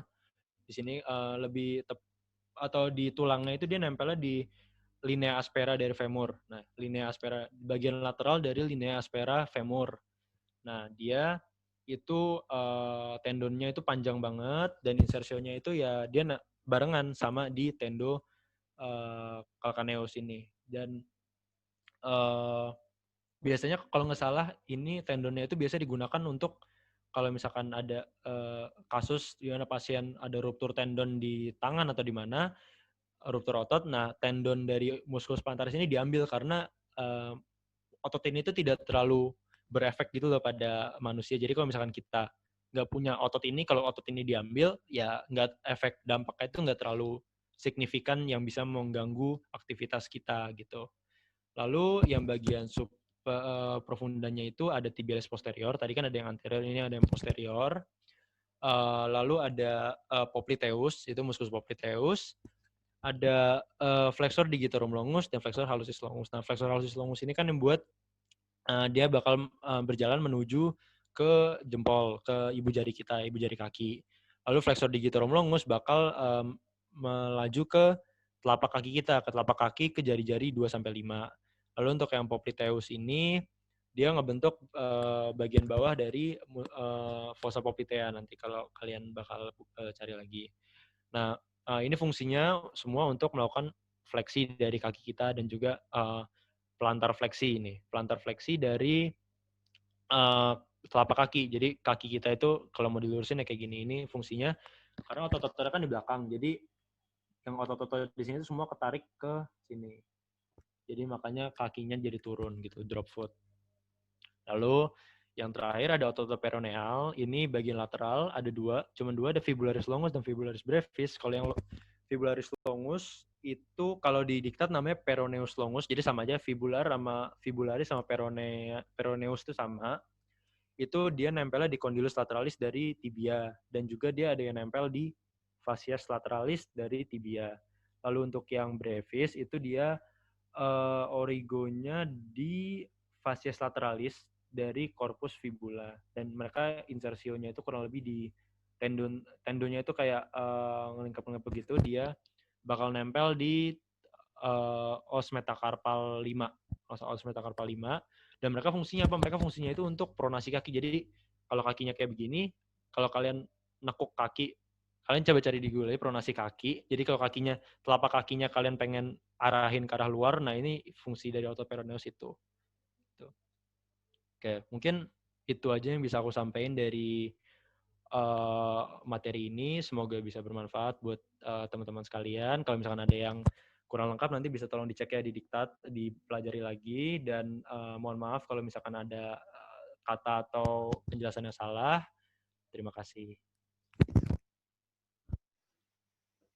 Oke, Kak.